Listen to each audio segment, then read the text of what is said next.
के सत्ता पे आने पे इतनी मंदमस्त हो गई है कि जनता की और मेहनत करके खाने वालों की आवाज नहीं सुनती। बेटी बचाओ बेटी पढ़ाए बेटियां और सड़कों पे है। तो इस सरकार को किसी भी डेट में हमारे डेलीगेशन को बुला के जिसमें अधिकारी भी बैठे तो हमारे मांग पत्र पर बातचीत हो जाए, ठीक है। नहीं अगर करवा पाएंगे फिर आप भी आ रहे हम भी आ रहे, फिर हम क्या करेंगे हमें पता है, ठीक है।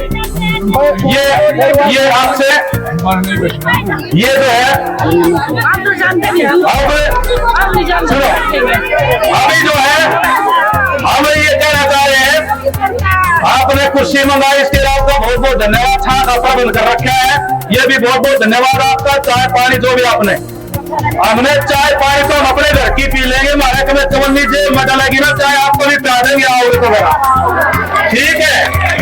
अरे दो में बैठे यहाँ पे 6 घंटे तो इसके क्योंकि पापा है कुछ लेके शामी नहीं तो इसमें बच्चों का खाना बनाते हैं, इसलिए वो हमारा कौन थी इसलिए यहाँ बैठे और गुस्से में इतने काम में कम में गुजारा नहीं सकता, इसलिए यहाँ पे आए।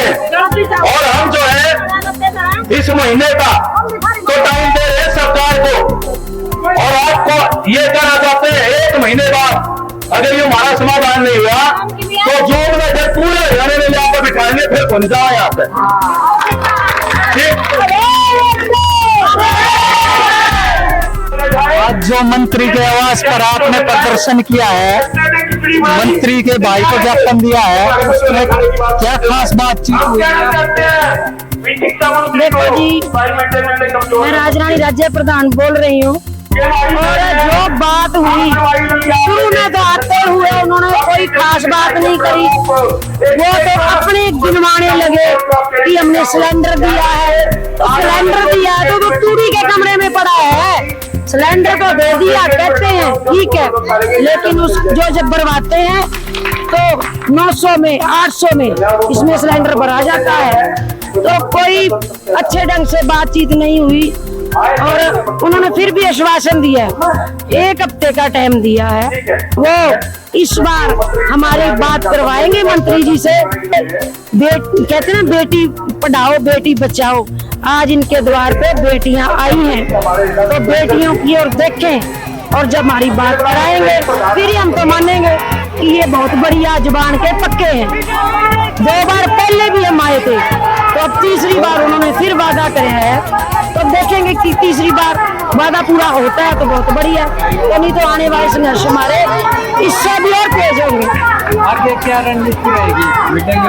आगे जो है आने वाले संघर्ष हमारे 20 मई की हड़ताल, मई दिवस मजदूरों का दिन, उसमें भी हम बढ़ चढ़ के भाग लेंगे। और अब हमारी जो स्टेट कमेटी आगे की रणनीतियां बना रही है और हम इकट्ठे होकर और भी जो है संघर्ष की रणनीतियां बनाएंगे। तो ये मांगे जो ले रहे हैं मांग रहे हैं ना, ये कोई दान नहीं है, ये कोई दान नहीं है, ये तो हमने इनको जिता के सत्ता में बिठाया है।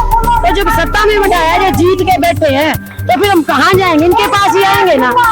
तो जब इनके पास आते हैं तो ये हमें निराशा दिखाते हैं, तो हमारा यही अनुरोध है कि ये बीजेपी सरकार है निराशा ना दिखाए।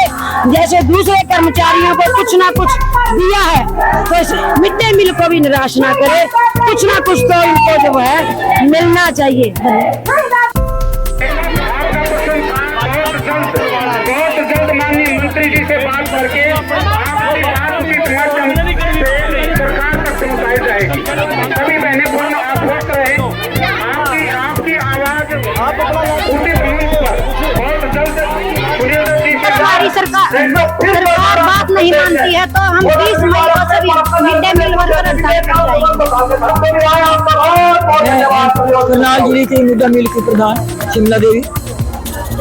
और जो मिड डे मील के साथ ऐसा हो रहा जैसे कि काम इतना करती है, सुबह से दूध पिलाना, वो बर्तन मांजने, 1200 बच्चों का खाना बनाती है और परोठे बनाती हैं। आप ही बताएं ये सरकार क्या करेगी? जो 1200 बच्चों की पूरी बरात का खाना बनाती है सरकार के आधे हमारे को 300 रुपए की ड्रेस, और जिसमें ना कोई सिलाई ना कोई कुछ।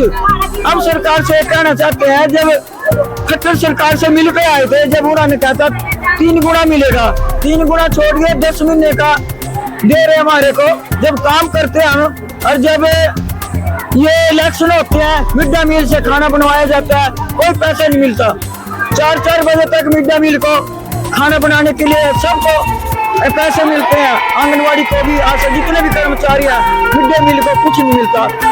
और जितने भी है ना अध्यक्ष, सब खाना खा के आए, सब ने अच्छा रहा। लेकिन हमारी सैलरी बिल्कुल कम है, नुकसान वेतन बिल्कुल कम है। जो हमारी विधवा बहनें हैं और जो भी गरीब घराने से हैं, जिनका गुजारा नहीं होता, क्योंकि हमारी 26,000 होनी चाहिए महीने की, और 12 महीने की तय होना चाहिए। और हर महीने जो डायरेक्ट लेटर था, हर महीने 7 तारीख को होना चाहिए। जब रामविलास शर्मा से मिलने गए थे, तब हमारी सैलरी बढ़ी थी, उससे बाद आज तक कोई सैलरी नहीं बढ़ी। तो काम का इतना बोझ हो गया। सुबह 8 बजे से लेके मास्टरों के बर्तन मांजने, सफाई करना, झाड़ू मारना, पीएन का काम भी मिड डे मील से, सफाई कर्मचारी का मिड डे मील से, इतना काम लोड लिया जा रहा, ताकि हमारी बहनों को तो 10 भी आ जावा। परोठे बनाते इतनी गर्मी के अंदर चूल्हे के ऊपर 1200 बच्चों का खाना बनाती हैं। तो सरकार हमें बिल्कुल भूल गया। जब तो सरकार हमें याद करती है जब मिड डे मील का काम होता है, जब इलेक्शन होते हैं, चाहे सीएम का हो, चाहे केंद्र सरकार किसी का भी हो, तो हमारी ड्यूटी हमारी लगाई जाती है। आगे से हम ये ड्यूटी पे मिड डे मील को मैं किसी को नहीं भेजूंगी। अपनी नौकरी सरकार अपने पैसे से किसी को लगाए मिड डे मील को नौकरी पे, ये खाना बनाने के लिए नहीं भेजूंगा, तो सरकार हमारा पैसा पाए। ये मैं आपके साथ TV news Haryana YouTube channel से आकाश। जैसा कि आप लोगों ने सुना, मिड डे मील वर्कर्स अपनी मांगों को लेकर यहाँ शिक्षा मंत्री के आवास पर, महिपाल डांडा के आवास पर पानीपत में जोरदार प्रदर्शन किया। धन्यवाद।